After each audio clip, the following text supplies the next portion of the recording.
I'd now like to invite Sabrina Ismail, who is the Vice President of Private Banking at RBC, to the stage to introduce our keynote speaker. Thanks, Tamara. Good afternoon, everyone. I'm sure you're looking forward to hearing from our keynote speaker, so I'll keep my comments brief. I'm absolutely delighted to have the opportunity to say a few words on behalf of RBC Wealth Management. RBC is a proud sponsor, partner with BC Women's Hospital and Healthcare Foundation. This is an organization that we know very well. Since 1996, RBC Foundation has donated approximately $845,000, with our most recent support going to the Girls Speak Out Mental Health Project. This new program has been launched in Vancouver and Port Alberni. Its aim is to understand the connections between abuse, substance use, and mental health for girls and women ranging in age from 16 to 24, with the goal of involving or improving services for them. This is just one example of the outstanding care and service BC Women's provides the community members throughout British Columbia. And it's why fundraising events like Illuminations are so important. We thank you for supporting BC Women's by joining us here today. It is with great delight that I now have the honor of introducing Marlee Matlin to all of you.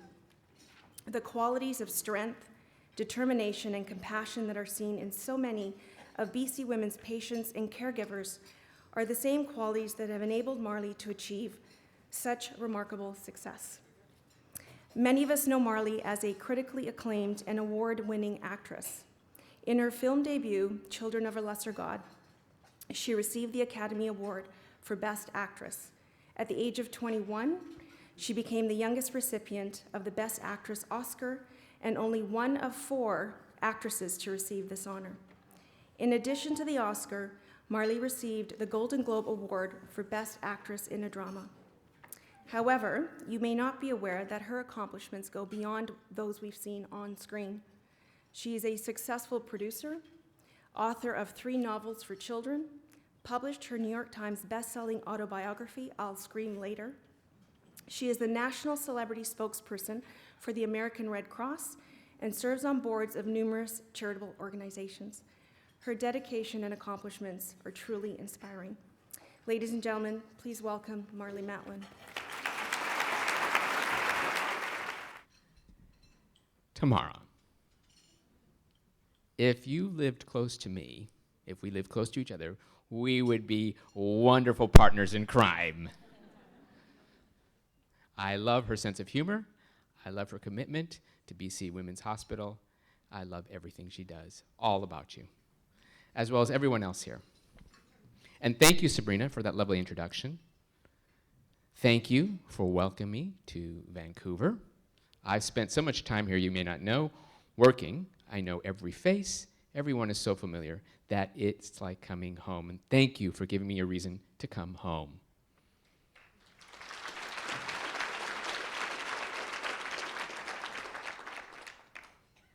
Before I begin, I want to take a moment to say thank you to BC Women's Hospital and the Health Center Foundation and what you do on behalf of women, newborns, and their families in Canada. As a mother of 4, as you've heard, I see very clearly the vital role you play in caring for the comprehensive health needs of women. In particular, your leadership with your work on behalf of women with very high-risk pregnancies, premature babies, HIV pregnant women, it stands as a shining example on behalf of the efforts to raise awareness and funds for women's health care, not only here in BC, but around the world. So I applaud you for your dedication and for your achievements. You are all true heroes to me. In addition to this, please, give more. Give more. You can buy a pair of shoes later and donate to something today.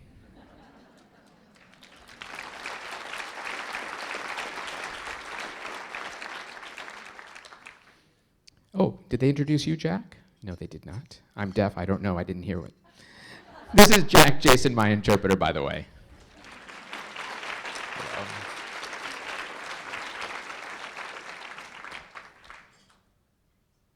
Some of you might recall that a few years ago, I did something crazy and asked millions of viewers each week to read my hips on Dancing with the Stars. It is amazing how many people watch that show every week. And the question that I got asked most often, and I still do today, is, how did you do it? And it's funny, even though I have an Academy Award and a Golden Globe for acting, and for Emmy nominations, people wanted to know how I was able to cha-cha, quick step, and waltz, struggling against the odds, and do it without hearing the music. It's probably the music part that probably perplexed them. And sometimes I used to joke and tell them I could do it because I can hear on Mondays when the show was on TV. Some actually believed it. But the real and serious answer was, I never give up. Never did I ever think just because I couldn't hear the music that I couldn't try and dance. I just learned it, and I did it. It helped that I had a good sense of rhythm and a fantastic teacher, but at the end of the day, it was about never letting obstacles or attitudes get in my way. I never let the naysayers get me down, but I didn't do it alone. I did it then, and I'm still doing it today. Standing here, as you heard, as an actor, a mother, an advocate, an author, once upon a time dancer, and even celebrity apprentice, because my parents taught me never to take no for an answer. And so today, I think that the best way I can help spread your message about the importance and value of women's health care and the well-being of newborns and their families is to share my story and the philosophy that guided my parents and that which still guides me today and that applies to the work you are doing here. And it is, no matter what level of abilities we possess, all of us not only deserve love, we deserve to be heard. It's about believing in your dreams that they can come true for anyone, despite the obstacles. My parents first found out about my deafness when I was 18 months old. After 1.5 years of hearing, I was diagnosed as profoundly deaf. As my mother told a reporter many years later, in her mind there were no such thing as deaf children. My parents had no idea what they would do. Now they sought out doctors who were well versed in deafness. Several of these doctors said there was only one solution. I should be sent away to a school hundreds of miles away from home. And my parents visited a number of schools. All of them were great facilities, but at the end of every visit, they asked the same question. Not how far away the school was, but who would put her to bed at night. The doctors had no answer. And without the answers, rather than send me to a school hundreds of miles away, they just rolled up their sleeves and sent me to schools right in the neighborhood. For my parents, it was just like the philosophy you have embraced here. It was about me first, not my deafness. Every day, my parents just opened up the door and encouraged me to explore. They allowed me to roam the neighborhood on my own, walk to stores by myself. They even let me meet new kids on my own. They encouraged me to sign, to speak, to do whatever was necessary to communicate. And yes, I was different. And oftentimes kids in the neighborhood could be cruel. But growing up as a Matlin meant you had an answer for everything. When kids made fun of the hearing aids in my ears, my dad told me to tell them that they weren't hearing aids, just big globs of bubblegum, and offer them some.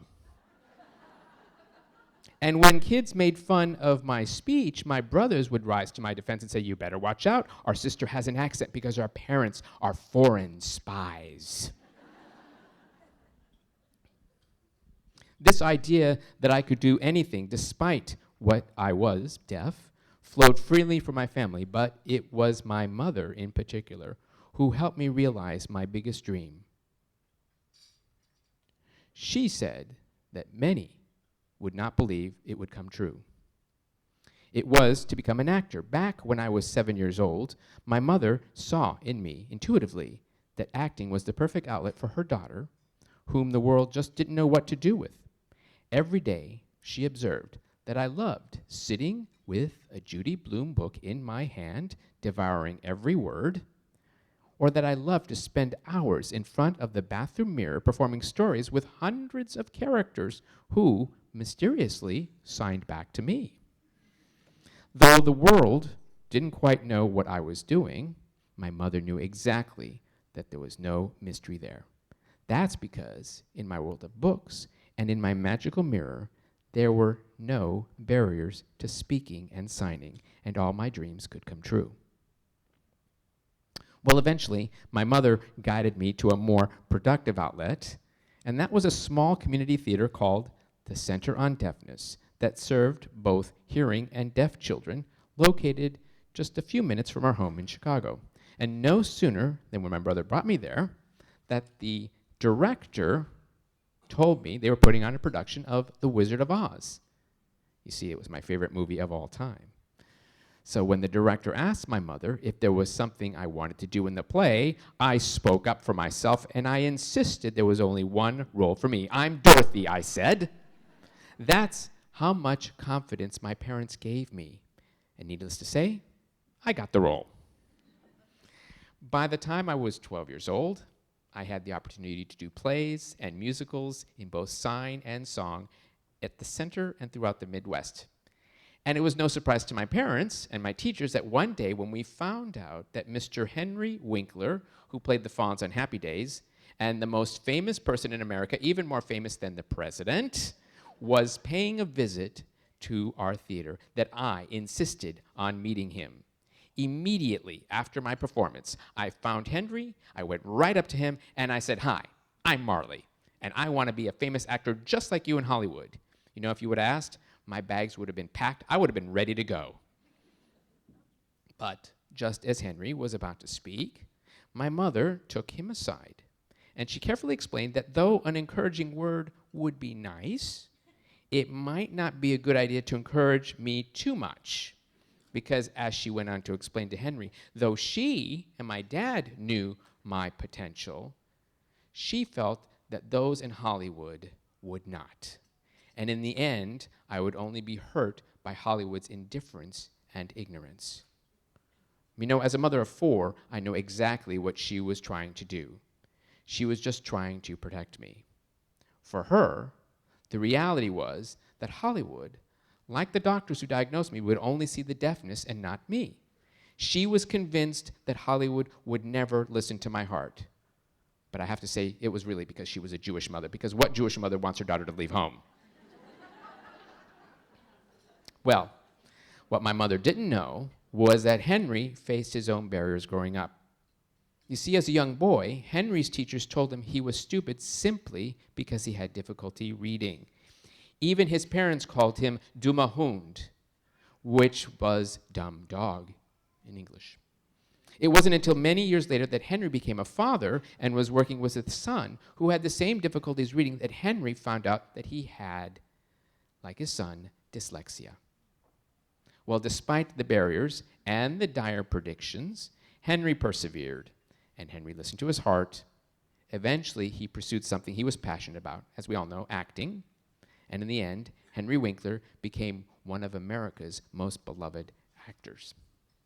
So there was Henry Winkler listening to my mother, and when she was done, Henry nodded in his polite Henry Winkler manner. Then he turned around, knelt down, looked me straight in the eye, and said, like Fonzie, "Hey, sweetheart, you can be whatever you want to be. Just listen to your heart and follow it, and all your dreams will come true." And 8.5 years later, I was standing on a stage in Los Angeles with an Academy Award in my hand.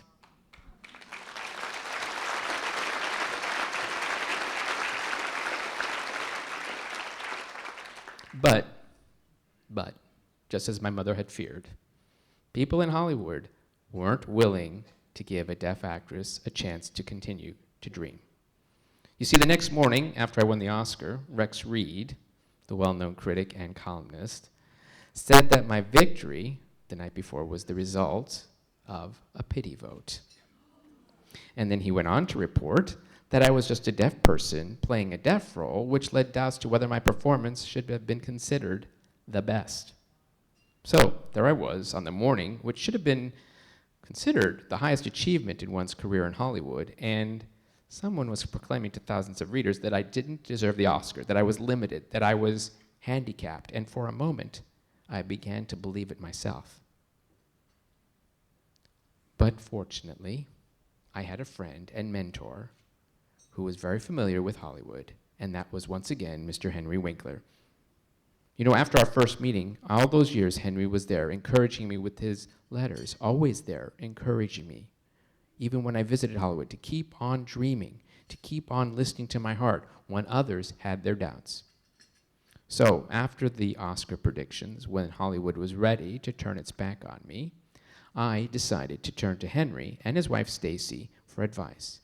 And on a momentous and memorable day, when a 6.0 earthquake hit Los Angeles, I stood on the doorstep of Henry Winkler's house, and when the door opened, I held up my Oscar like this, very shyly, and you should have seen Henry and his wife Stacy's faces. They were beaming ear to ear. And then Henry's expression changed. It was as if he already knew what I was about to tell him about the negative reviews and the predictions about my career. And before I was able to utter a word, Henry looked me straight in the eye and said the same way he did 8.5 years earlier, Marlee, you can be whatever you want to be if you listen to your heart. But this time he added, you have the Oscar in your hand to prove it. You are not giving up. And then he said, you're going to stay for the weekend, and we're going to think it over. 2 years later, Stacy Winkler was telling me to clean my room. I became the house guest who never left. Because how could I? Stacy Winkler made the best brisket west of Chicago. You know, while I was living at the Winkler house, I had a lot of fun. They made sure every guy that came to pick me up passed inspection. They had to pass inspection, really, they did. Guys, I mean, I was over 21, yet they were treating me like a child, but that's okay. Guys like Rob Lowe and Richard Dean Anderson. But more importantly, Henry was my champion.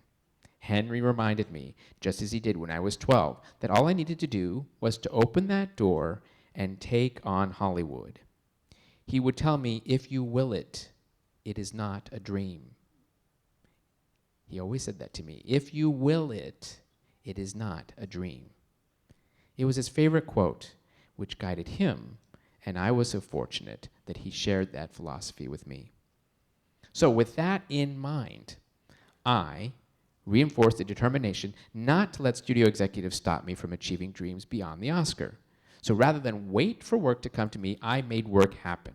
I set up meetings. Eventually, I set up my own production company. I was determined to find a way around the barriers that Hollywood had put up for me.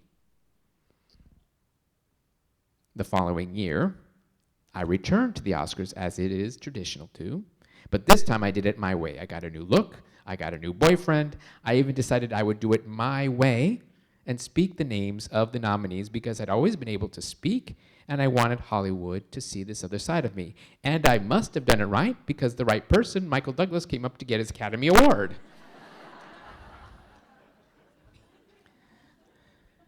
Today, this April, it will be 27 years since Rex Reed and other critics declared my Oscar, DOA, deaf on arrival, and I'm still here.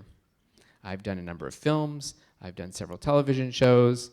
As I said, I've been producer, author, and recently I defied odds once again when I raised $1 million on behalf of deaf children in developing countries, a feat that even impressed Mr. Donald Trump, which has never done before on television, on Celebrity Apprentice.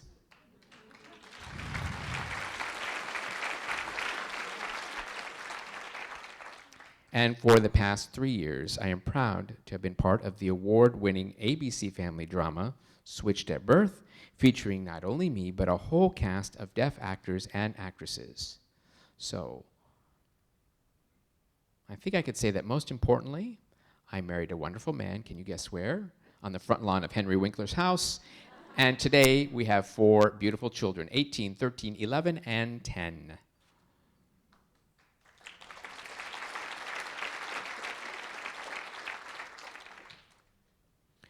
No matter what barriers we face, I am encouraged by the belief that the barriers out there, all of us have a unique gift to overcome those, to share our gifts. Most importantly, I believe that the strength that comes from overcoming barriers, we have an obligation as well to live generously, particularly on behalf of those who cannot help themselves. There's a wonderful story that illustrates my philosophy and that I'd love to share with you. It's called The Diamond, and it's just a nice little brief story. There once was a king who had a magnificent collection of jewels. He was especially in love with one great jewel in the collection, the perfect diamond. Each day he would caress the diamond and gaze into its facets. He marveled at its perfection. But one night, a tragedy occurred. As he cradled the diamond in his sleep, it fell from his hands and onto the stone floor. The king was horrified. With trembling hands, he carefully picked up the diamond and stared into its interior, and there he saw a long, spindly crack from the very top to the very bottom of the diamond. It was forever ruined. The king grieved over the broken jewel, and the ministers of the king brought all sorts of experts to repair it, but no one could. And all seemed lost until one little craftsman offered a solution. Give me the diamond for 1 week, and I will bring it back more perfect than before. The king had no choice, and he handed his precious diamond to the little craftsman. When the week was over, the little craftsman returned. I have once again made the diamond perfect. But when the king lifted the diamond to the light, there was a long crack running from the very top to the very bottom. The king was furious. It's still broken, he roared. No, look again, said the little craftsman, and he turned the diamond over for the king, and there, at the bottom of the diamond, where the crack met the point, was a tiny little indentation. The craftsman had carved a tiny little rose. You see, said the craftsman, not only does it have a long, spindly crack, now it is a most exquisite rose with a long, magnificent stem running from the very top to the very bottom. Now, it is not only repaired, but in truth, it is more unique, more remarkable, more perfect than before. Today, life for me is not about hearing aids and speech classes. It's not even about whether or not an actor who happens to be deaf deserves an Oscar. I've moved beyond that. Instead, it's about the courage to help others who face barriers to live a life fully. Like the little craftsman, every single one of you who is here to support BC Women's Hospital and Healthcare Foundation, you are helping those who face barriers to bloom into beautiful roses, just as my parents and Henry Winkler did for me. Thank you for giving generously, for embracing the women, the newborns, and their families served by BC Women's Hospital. And I want to thank every one of the doctors, every one of the nurses, every staff, every volunteer for helping, every patient, every family member, to create a comfortable and livable environment. Well, I believe the best way to encourage and to end my story is to give you some hands-on experience and to reinforce that. So if you wouldn't mind, please indulge me for a moment and follow me. Please follow me. Let's see if just a moment. Follow my signs. Sign with me. You ready?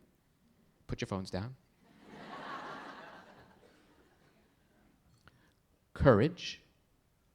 Courage.